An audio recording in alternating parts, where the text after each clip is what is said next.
何須心懷不平？詩篇73篇3至5節、12至14節，和合本。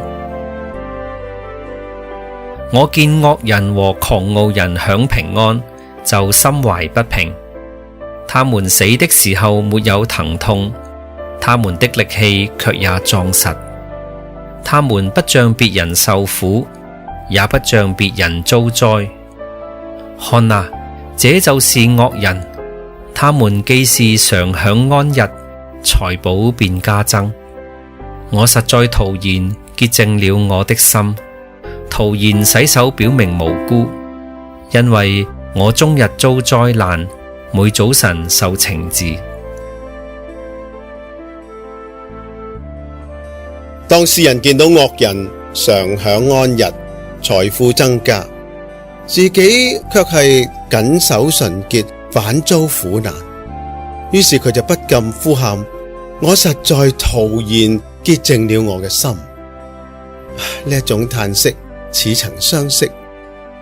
當我哋睇到奉承者步步高升，欺壓者財富不斷嘅時候，豈唔亦都曾經質疑上主公義何在？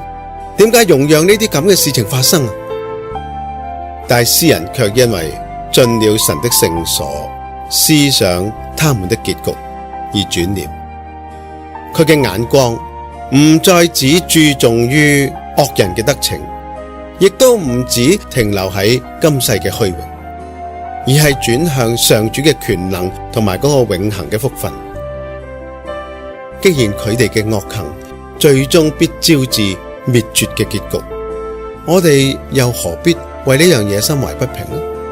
就正如主耶穌所講，人若賺得全世界，賠上自己嘅生命，有什麼益處呢？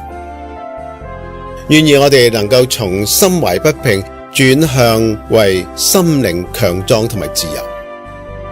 詩人領悟到，無論世局係點，上主嘅同在同埋訓言都喺度保守同埋引導佢。佢要再次認定，上主先至係佢人生嘅焦點。佢嘅力量同埋福分唔係由人嚟嘅，唯有上主先至係佢嘅至寶。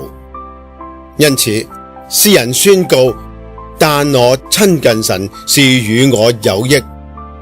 呢個有益唔係在於眼見環境改變或者嗰班惡人遭難，而在於我哋由此而生出一份堅定不移嘅信心，以及隨之而嚟嘅自由同埋篤定。其實呢首詩最後亦都指明咗，離棄你的必要死亡，但我親近神是與我有益。我以主耶和華為我的避難所，好叫我述說你一切的作為。惡人如果唔悔改，佢嘅結局其實好肯定嘅，但係我哋卻要以神為依靠，心中持守正直，好讓我哋能夠傳揚嗰位公義正直嘅上主。